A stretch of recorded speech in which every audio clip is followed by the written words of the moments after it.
Now, if these exchanges are violating securities laws, yes, like you have to go after them. I completely support that. That said, if you kill the major U.S. exchange here, now you're going to push investors offshore again. Offshore. Yeah. Because they were going for places like BitMEX that got into a lot of trouble. You've got a lot of shady exchanges that get sanctioned. There's been exchanges based in Russia that have been subject to OFAC sanctions. And if users can't go to Coinbase, they're going to try going to these shady other exchanges where the SEC is not going to really have jurisdiction over them. Global companies face unprecedented risks and challenges in today's economy. To mitigate these legal and economic risks, companies are rapidly embracing and elevating the importance of robust ethics and compliance programs to promote positive corporate citizenship. On Corruption, Crime, and Compliance, you'll hear from industry leaders and insiders about how to create effective ethics and compliance programs that will mitigate risks and maximize financial performance. Here's your host, Michael Volkov. Hello, everyone. Mike Volkov here, and I'm really happy to welcome back Mr. Crypto, Matt Stankiewicz, from his hideaway in New Jersey, where ever since Bitcoin started to tank, it's hard to get in touch with Matt because he's in his hideaway. Anyways. Coming to you live from Jersey City. We just got smoked out last week with the meeting. Yeah, exactly.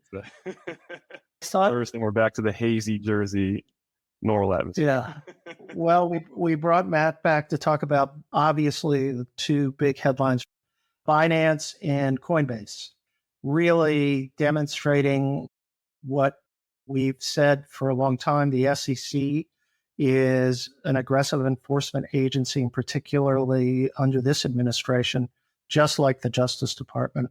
They're ramping up, and crypto is on everybody's target list at DOJ as well. But Matt, we wanted to sort of check in with you and see with both Binance and Coinbase. And I will tell you, I use Coinbase. I find it to be a pretty good service. I've never used Binance, but there seemed to me, if you can sort of discuss some of the issues, but there seem to be some differences in the allegations against Binance versus Coinbase. But if you want to start first with Binance, let's talk about that case. Yeah, so even just stepping back at a higher level, I mean, this is shaping up to be a pretty critical moment in the cryptocurrency industry, obviously as it relates to regulations. And the SEC is taking obvious actions to show that they are very aggressive in their enforcement actions. They've been doing so over the past couple of years. They have issued various subpoenas in the past couple of years. I mean, they've shown they're interested in this industry, and now it's finally coming to a head where they're going after arguably the two largest cryptocurrency exchanges on the market now.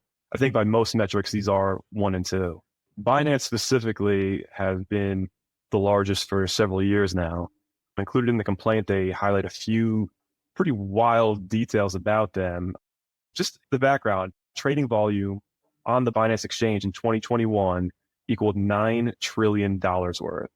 9 trillion with a T dollars worth of cryptocurrency was traded on that platform in a single year, which is just kind of an unbelievable number.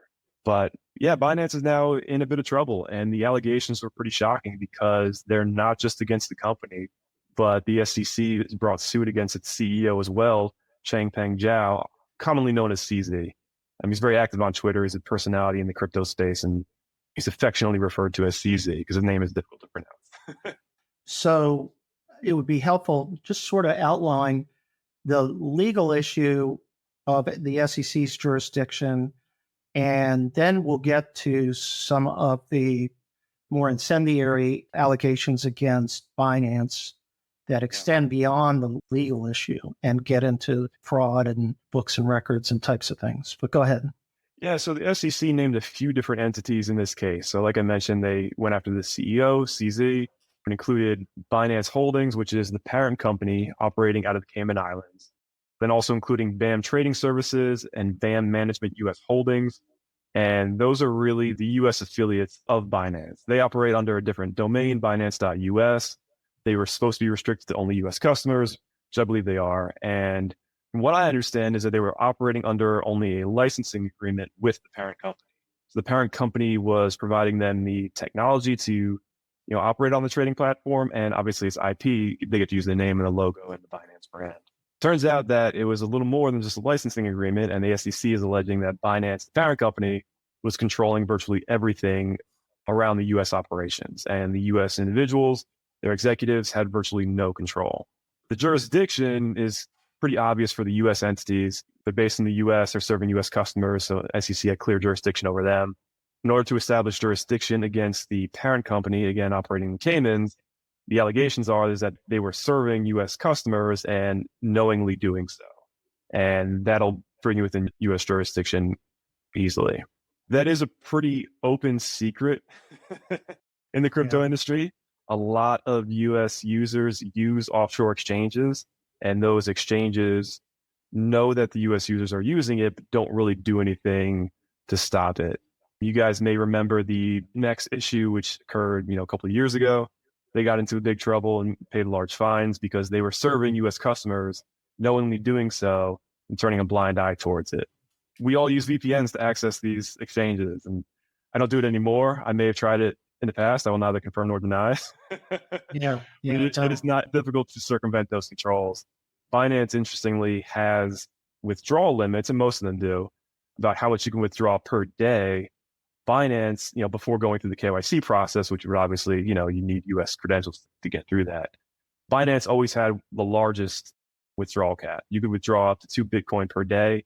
And at one point, Bitcoin was worth like $90,000. So that is $180,000 per day you were allowed to withdraw before KYC. Yeah. So those controls, somewhat lax. So there's always been an open secret that US customers are using these. One of the issues with Binance, though, is that they were allegedly openly courting these US users to use the offshore exchange because it made their numbers look better. It was much better for them in terms of their profit, their own internal P&L, their revenue. So allegedly, Binance has a list of roughly 300 what they called VIP users that they knew were from the US, that they were still working with them in order to circumvent Binance's own controls to keep using the offshore exchange. So that's a pretty problematic allegation. The SEC does cite to certain documents that they've seen, certain conversations that they've reviewed, and certain testimony that some former executives have presented in front of Congress. So it's going to be tough for Binance to overcome those allegations. But before I even get to those, just kind of stepping back, just to read the list of charges the SEC brought. They're charging Binance and the related entities that they were operating as an unregistered exchange, broker, and clearing agency. They made unregistered offerings and sales of crypto assets. They failed to restrict U.S. investors from accessing Binance.com, again, as opposed to the U.S. entity, and ultimately misled investors by a lot of the things they were doing behind the scenes without making that known to investors. Does the claims hinge again on the SEC's view that crypto is a securities under the SEC law? That is a piece of it. They do allege that Binance is offering securities without registering as, a securities broker on the exchange. And they specifically list a handful of those tokens. For reference, one is Solana. That was at one time one of the largest cryptocurrencies available. I'm pretty sure it's still in the top 10, though I don't know exactly where it is on market cap. Cardano, another major one. I think that's still top 5. Polygon, Filecoin, Cosmos, The Sandbox, Decentraland. You know them. I believe that's Mana, yes. Who are a big fan of Mana. Yeah. It was for a very short period of time. Algorand, Axie Infinity, and the Cody Network. So it's interesting, though, because Binance offers hundreds of different tokens to trade in, and they only highlighted those, that dozen or so, however many it is. I don't think that means that the others are not securities, but these are problematic, apparently. It's interesting because it puts those tokens in a really unique position, because at the end of the day, if a lot of the allegations hinge around whether or not those tokens are securities, they're not parties to the case to present a defense on whether or not they are. And it really is an open question, because the rules around, how to determine a security is based on the Howey test, which was an old Supreme Court case that was dealing with shares in an orange grove or something. I mean, just something so outdated, it's really hard to shoehorn this new technology into it. Regardless, it's now up to Binance to, part of their defense will be showing that these are not securities. To some extent, it's almost as if the SEC is trying to backdoor, set some precedents that these tokens are securities before they actually even bring any actions against any of these tokens. And we do know that a lot of these tokens have U.S. connections. I believe Solana is primarily funded by the U.S.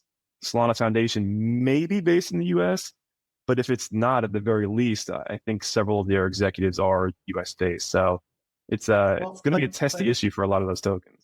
But maybe their strategy is rather than take on the tokens themselves, they go after the exchanges, which seems to be what they're doing. And in that way, they're thinking, hey, we can have a broader impact on the crypto industry if we go after the exchanges and we regulate them as a first step and then go after the outliers as to specific coins. I think that's the case. And I think that's a very important point because these exchanges end up being essentially bottlenecks to some extent.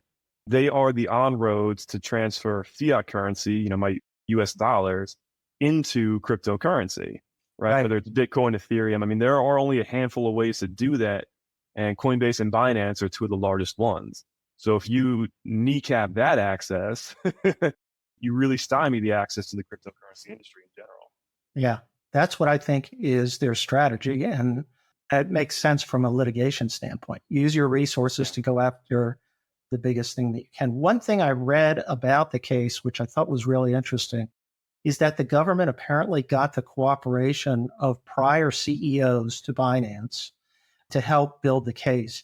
I have to say that would be, if you got the cooperation of those individuals, that has to help in terms of explaining the case and explaining the misconduct that occurred. I would not want to be the CEO, CZ, knowing that predecessors or CEOs are going to come in and talk about problems at Binance and help the government make their case.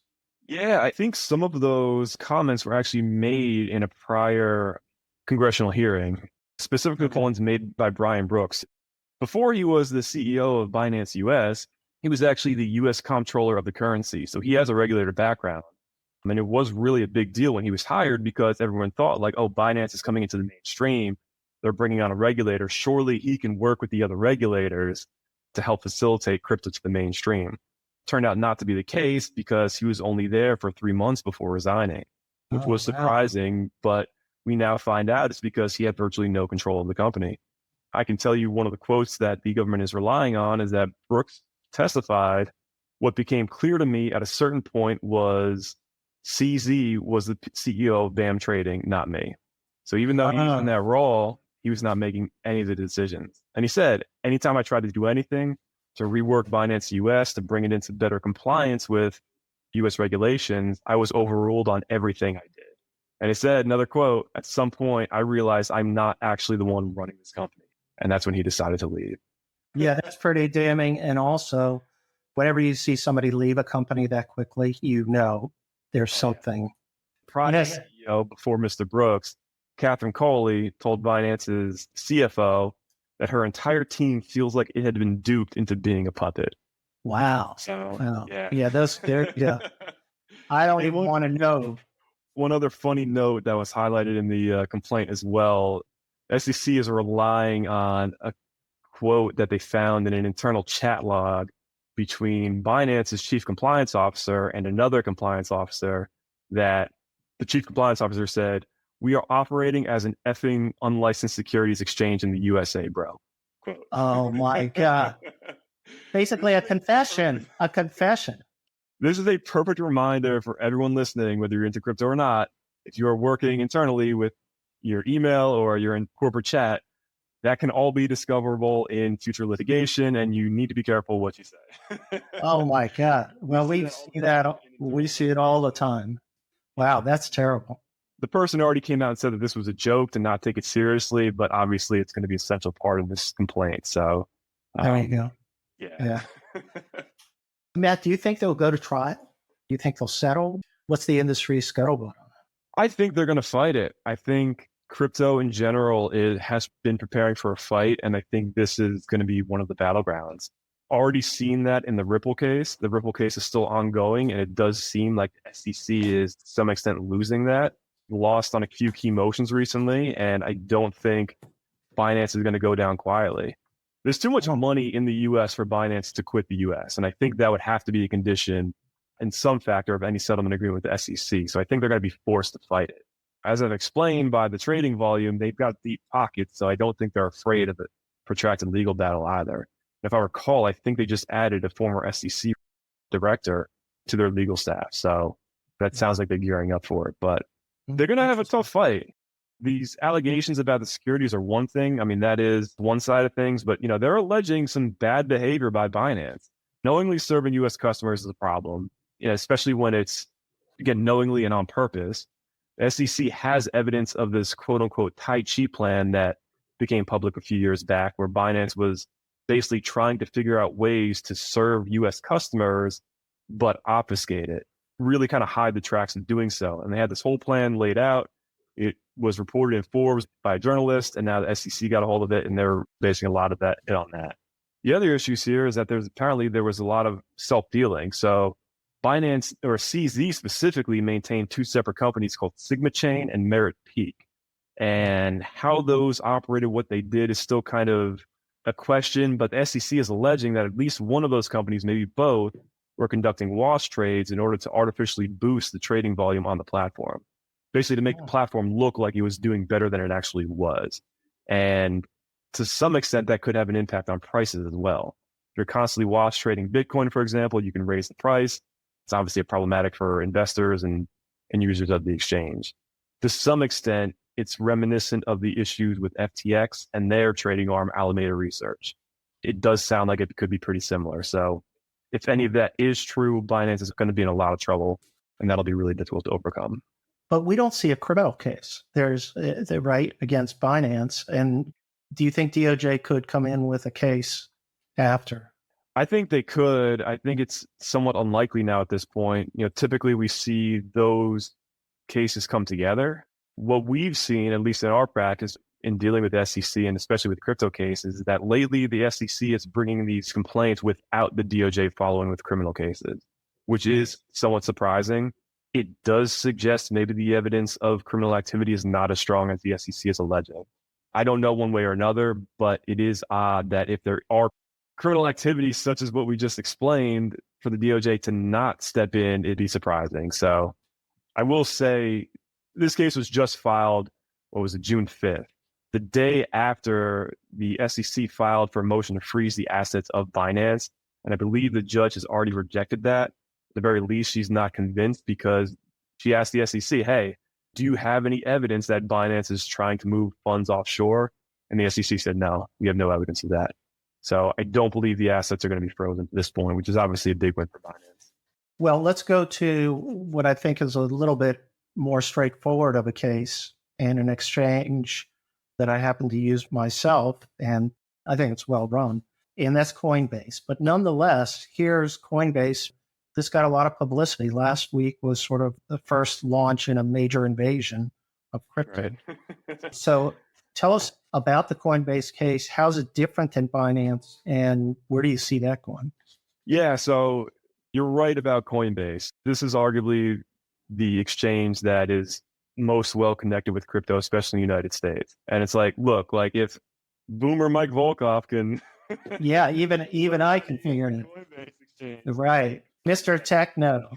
I tease Mike a lot about it, but he's actually pretty sophisticated with technology, so I'll give him a lot of credit for it. But they are very well known in the US. They're a public company here now. They've gone through an IPO process.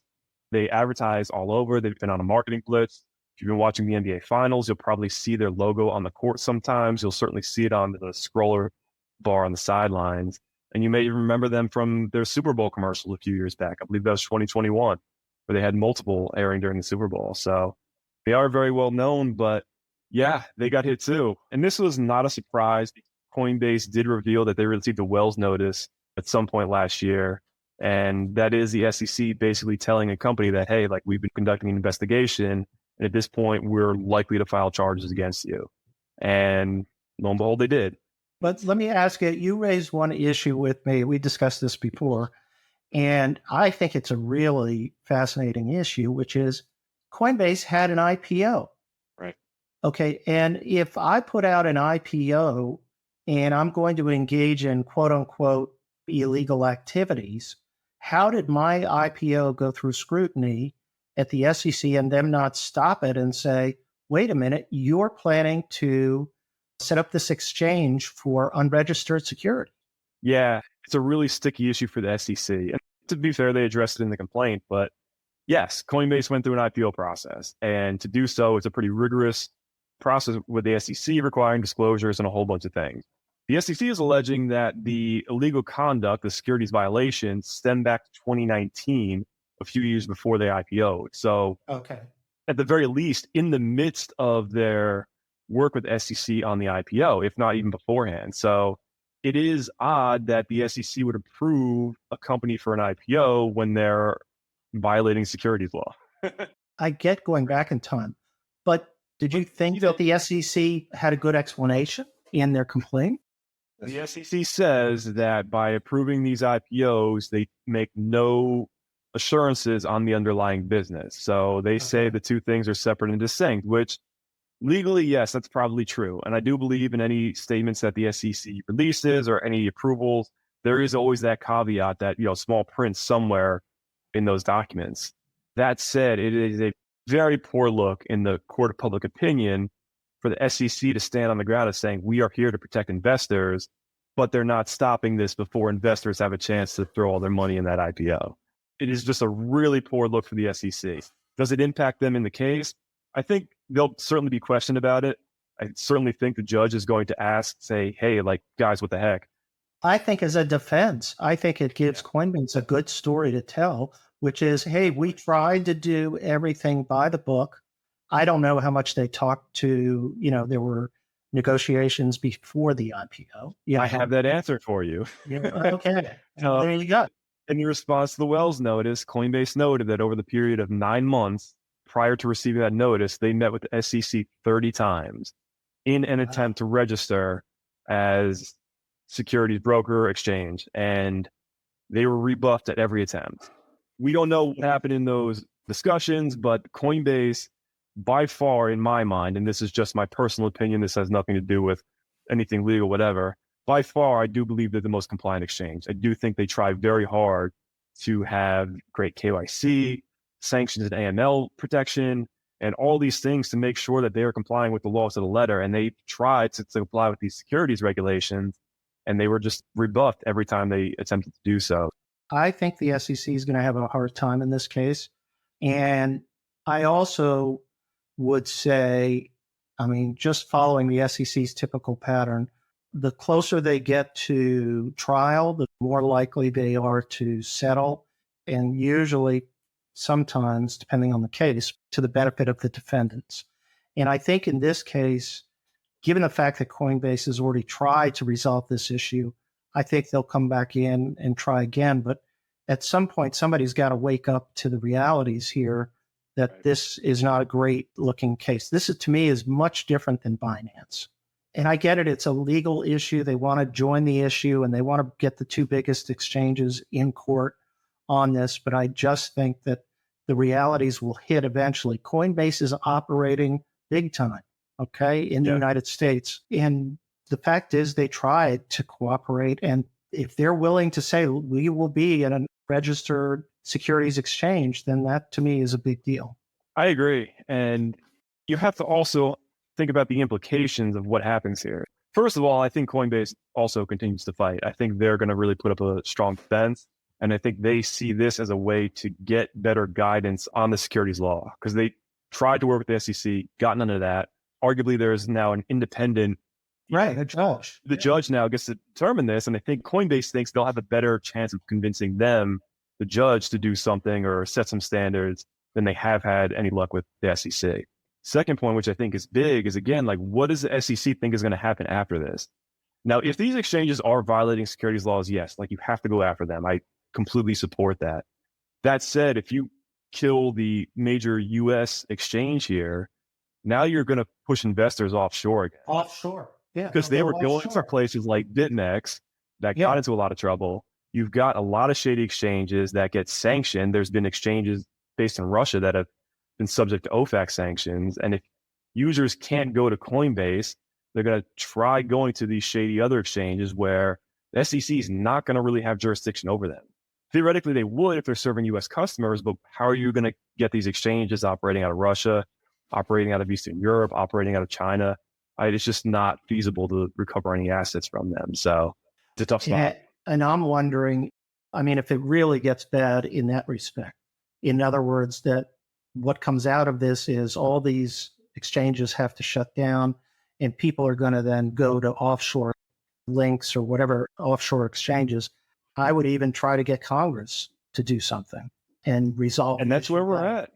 Yeah. That's where we're at. One congressman just recently filed, and I forget exactly what it was, but basically filed something against the SEC to try and oust Gary Gensler. And it's specifically related to crypto because I forget who it was now. I'm sorry, I don't have more details ready for this, but I do believe they're pretty pro-crypto and have a lot of crypto constituents.